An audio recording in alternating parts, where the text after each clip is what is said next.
사람 마음이라는 게 참 간사합니다. 처음에는 고맙다가도 시간이 흐르면 그 고마움은 당연한 권리가 되곤 하죠.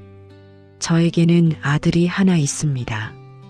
남들 부러워하는 번듯한 직장에 다니며 효도하는 아들이었죠.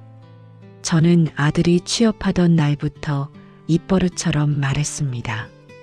나 환갑 넘으면 일 안 할 거다. 그때부터는 내가 주는 용돈으로 여행도 다니고 편하게 살 거야. 그게 자식 도리 아니겠니? 사실 그때만 해도 농담 반 진담 반이었습니다.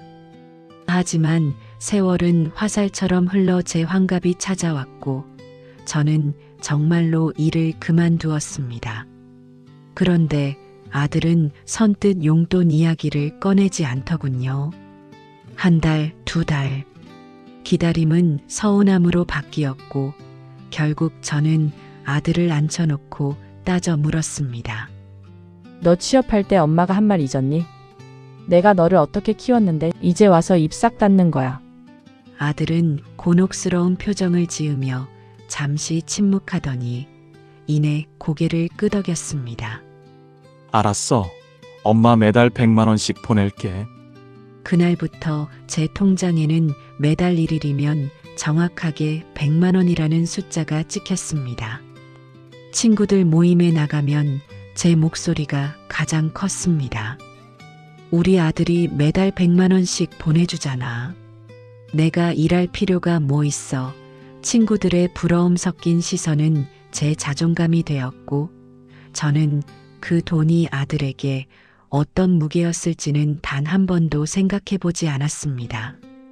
아들의 월급이 얼마인지 그 돈을 떼고 나면 아들의 생활이 어떠할지 묻는 대신 저는 이번 달엔 옷 한 벌 샀다. 여행 가기로 했다며 아들에게 더 큰 부담을 주는 말들만 늘어놓았습니다. 아들은 그저 잘하셨어요. 엄마라며 짧게 대답할 뿐이었습니다. 저는 그것이 아들의 든든함인 줄로만 알았습니다. 1년 동안 단 한 번의 오차도 없이 매달 1일 아침이면 어김없이 휴대폰 진동이 울렸습니다. 입금 100만 원. 그 짧은 알림 문자 한 통이 저에게는 세상 무엇보다 든든한 훈장이었습니다. 친구들과 브런치를 먹으러 가서도 슬쩍 휴대폰을 식탁 위에 올려두었죠. 어머, 아드님이 또 보냈나 봐? 좋겠어. 정말 효자야. 친구들의 부러움 섞인 한마디에 제 어깨는 한껏 올라갔고 저는 마치 대단한 보상이라도 받는 양 의기양양했습니다. 그런데 그 평화롭던 일상이 어느 날 갑자기 가차없이 끊겨버렸습니다. 1일 아침 저는 평소보다 일찍 눈을 떠 휴대폰만 바라보고 있었습니다. 그리고 점심시간이 지나도록 진동은 울리지 않았습니다. 바빠서 깜빡했나 오후에는 보내겠지. 하지만 해가 지고 밤이 깊도록 통장은 고요했습니다. 며칠을 더 기다렸습니다. 5일이 지나고 10일이 지나고 보름이 지나도 감감무소식이었습니다. 처음에는 걱정이 앞섰지만 시간이 흐를수록 그 걱정은 묘한 배신감과 들끓는 서운함으로 변질되었습니다. 돈 좀 준다고 이제 생색내는 건가? 아니면 이제 엄마가 짐스러워서 일부러 시위하는 거야? 한번 비뚤어진 마음이 들기 시작하자 아들의 모든 행동이 곱게 보이지 않았습니다. 연락이라도 먼저 오면 좋으련만 아들은 문자 한 통 없었습니다. 주변 친구들에게는 차마 아들이 용돈을 보내지 않았다는 말을 할 수 없었습니다. 요즘 아드님은 잘 지내지? 라는 물음에 그럼 지난번보다 더 보내주겠다는 걸 내가 말렸어라며 뻔뻔하게 거짓말을 늘어놓고 돌아오는 길, 제 마음은 수천 갈래로 찢어지는 것 같았습니다. 내가 지를 어떻게 키웠는데. 남편 없이 식당 일하며 손마디가 굵어지도록 고생해서 대학까지 보냈는데 이제 번듯한 직장 다닌다고 엄마를 이렇게 무시해. 분노는 걷잡을 수 없이 커져 괴물이 되었습니다. 저는 매일 밤 거실 불을 끄고 앉아 아들의 연락을 기다리며 혼자만의 시나리오를 썼습니다. 분명 여자가 생겼거나 아니면 친구들이랑 노느라 엄마 돈 아까운 줄 모르는 게 분명해. 그런 망상이 꼬리에 꼬리를 물자 제 인내심은 한계에 다다랐습니다. 수십 번 전화를 걸었지만 아들은 받지 않았고 겨우 연결된 통화음 너머로 들려오는 아들의 지친 기색조차 저에게는 가식처럼 느껴졌습니다. 결국 저는 참았던 독서를 수화기 너머로 쏟아부었습니다. 너 요즘 돈 좀 번다고 엄마가 웃어. 그거 푼돈 조금 준다고 생색내는 거야. 왜 집에도 안 오고 연락도 안 해. 내가 사람이냐 짐승도 은혜는 안다는데 너 키운 공은 다 어디로 간 거야. 제 모진 말들이 비수가 되어 날아갔지만 아들은 한참 동안 숨소리만 낼 뿐 대꾸도 하지 않았습니다. 그 침묵이 저를 더 미치게 만들었죠. 말 좀 해봐. 왜 말을 안 해? 돈 아까워서 잠적이라도 한 거냐? 제 히스테리 섞인 고함 끝에 아들은 아주 낮고 금방이라도 부서질 듯한 목소리로 겨우 한마디를 내뱉었습니다. 엄마 미안해. 정말 미안한데. 나중에 이야기할게. 지금은 내가 너무 힘드네. 툭 하고 끊겨버린 전화기 너머의 정적 속에서 저는 승리감보다는 알 수 없는 불쾌감을 느꼈습니다. 힘들긴 뭐가 힘들어. 나는 안 힘들었나? 저는 아들이 내뱉은 힘들다는 말이 그저 책임을 회피하기 위한 비겁한 변명이라고만 굳게 믿었습니다. 그 소원함이 사실은 아들이 벼랑 끝에서 내미는 마지막 구조 신호였다는 것을 저는 그때 꿈에도 알지 못했습니다. 서운함이라는 눈가리개가 제 눈을 완전히 가리고 있었으니까요. 아들이 연락을 끊은 지 석 달째 되던 날, 저는 결심했습니다. 아들의 자취방으로 찾아가 단판을 짓기로 했죠. 가서 따져 물어야지. 도대체 뭐가 불만이라 엄마 가슴에 대못을 박는지.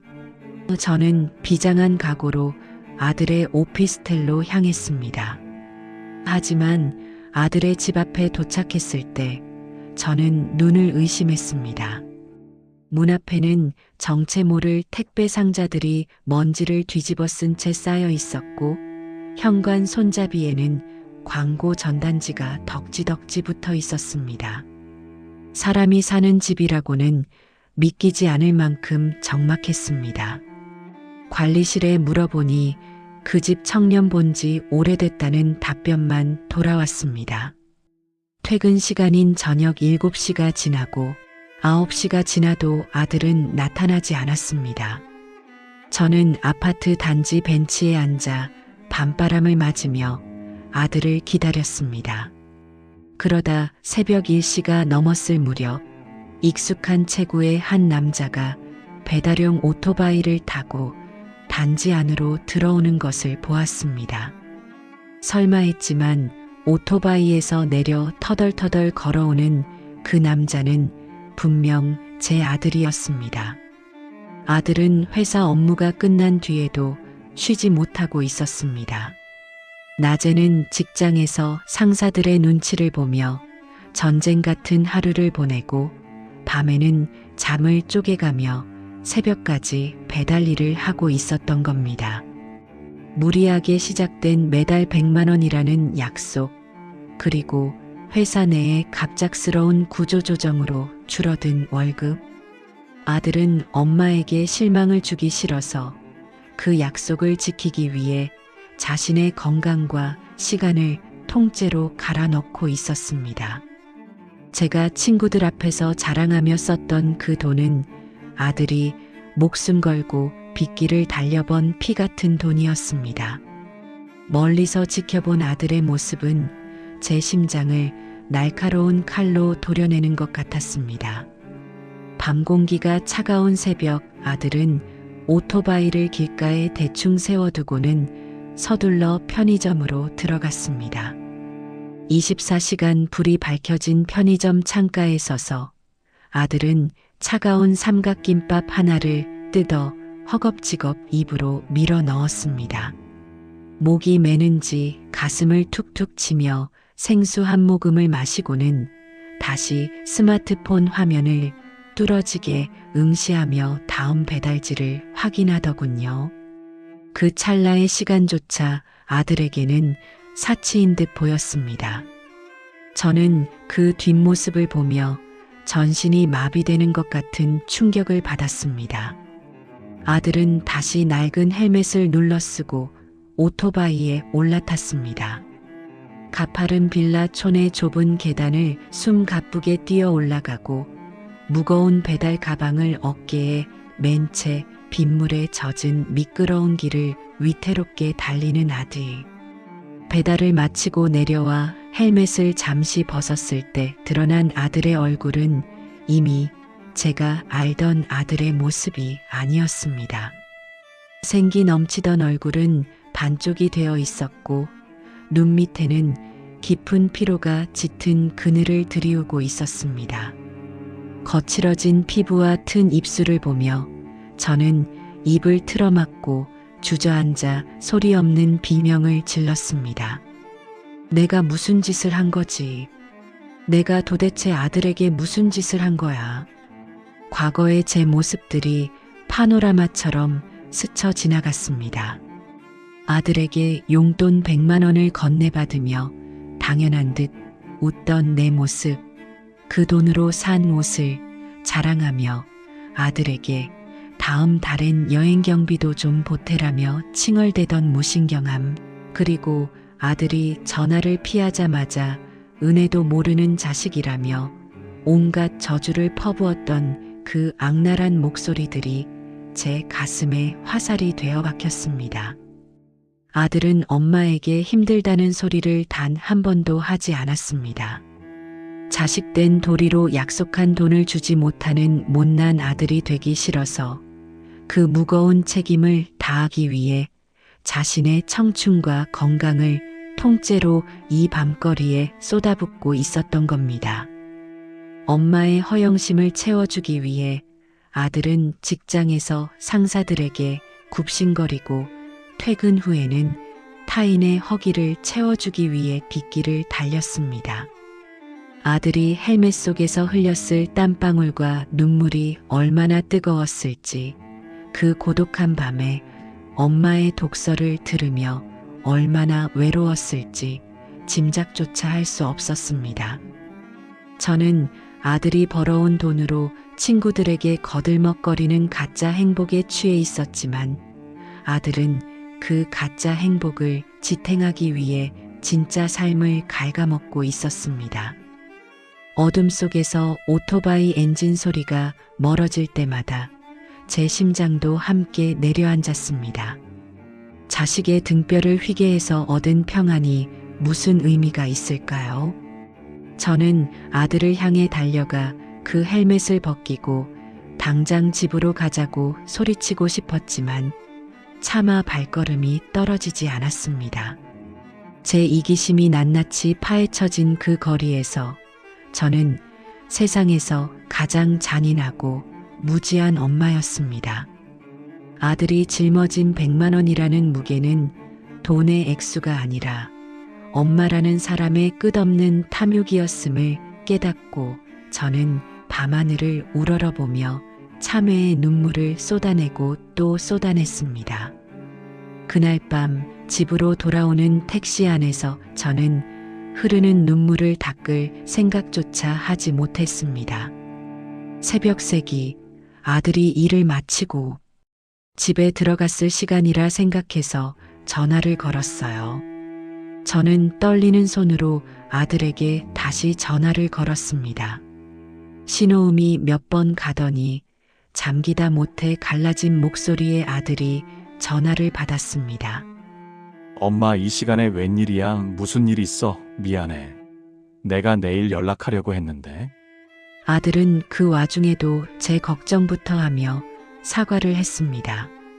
저는 목이 메어 한참을 아무 말도 못하다가 겨우 한마디를 뱉었습니다. 아들아, 엄마가 정말 미안하다. 정말 미안해. 말문이 터지자 억눌렀던 통곡이 쏟아졌습니다. 아들은 당황한 듯 엄마 왜 그래? 무슨 일인데? 라며 저를 달랬지만 저는 그동안의 제 이기심과 무지를 참회하듯 울고 또 울었습니다. 엄마가 다 봤어. 너 배달하는 거. 엄마가 죽을 죄를 지었다. 돈 필요 없어. 용돈 같은 거 평생 안 줘도 되니까 제발 잠 좀 자고 건강만 해라. 내가 아프면 엄마는 못 살아. 수화기 너머로 잠시 정적이 흐르더니 이내 아들도 꺽꺽거리며 울음을 터뜨렸습니다. 엄마, 내가 능력이 부족해서 미안해. 엄마 편하게 해주고 싶었는데. 우리는 전화기를 붙들고 한참을 함께 울었습니다. 그날 이후 저희 모자 사이를 가로막던 돈이라는 벽은 영원히 사라졌습니다.